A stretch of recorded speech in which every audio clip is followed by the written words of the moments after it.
তুমি কি জানো তোমার হারিয়ে যাওয়া মোজাগুলি আসলে কোথায় যায়? আসলে রহস্য হলো সেগুলো চুপি চুপি নিয়ে যায় ছোট ছোট ইঁদুরেরা। মাটির নিচে তারা গড়ে তুলেছে এক বিশাল গোপন কারখানা, যেখানে দুর্গন্ধযুক্ত মোজাগুলোর উপর চলে এক অজানা প্রক্রিয়া।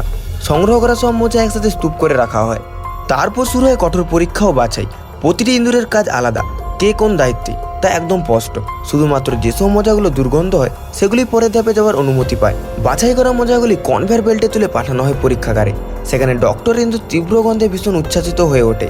সে প্রতিটি সূচক পরীক্ষা করে আর সেগুলিকে সব দিক থেকে যোগ্য প্রমাণিত হয়। সেগুলি আবার কনভেয়ার বেল্টে করে পাঠানো হয় সবচেয়ে গোপন নিষ্কাশন বিভাগে। দুটি ইঁদুর গভীর মুখে একটি মোজা তুলে সামনে এগিয়ে যায়। বিশাল যন্ত্র মোজার দুই প্রান্ত শক্ত করে ধরে ফেলে। যন্ত্রটি ধীরে ধীরে একটি পাত্রের উপরে সে চালু হয়, আর সেই দুর্গন্ধযুক্ত মোজাটি থেকে অবশেষে বেরিয়ে আসে এক ফোঁটা সোনালি নির্যাস। আশ্চর্যের ব্যাপার, 10,000 জোড়া দুর্গন্ধযুক্ত মোজা থেকে মাত্র এক ফোঁটাই পাওয়া যায়। সেই নির্যাস পাইপ বেয়ে একটি পাত্রে এসে জমা হয়। আগে থেকেই অপেক্ষা করে ইঁদুরেরা তড়িঘড়ি করে এগিয়ে এসে খুব সাবধানে সেটিকে একটি টেস্ট টিউবে ভরে নেয়। কাঁপা হাতে সেই টেস্ট টিউব তুলে দেওয়া হয় এক ইঁদুর জাতির প্রধান গবেষকের কাছে। তিনি মাত্র একবার গন্ধ শুকেই মুগ্ধ হয়ে যান। তীব্র গন্ধে তিনি যেন মুহূর্তেই মোহাচ্ছন্ন। এরপর টেস্ট টিউবটি সিল করে তিনি সেটিকে এক গোপন পাইপ লাইনে পাঠিয়ে দেন, আর অল্প সময়ের মধ্যে এক শীর্ষ স্তরের গুপ্তচর ইঁদুর সেই নির্যাস হাতে পেয়ে যায়।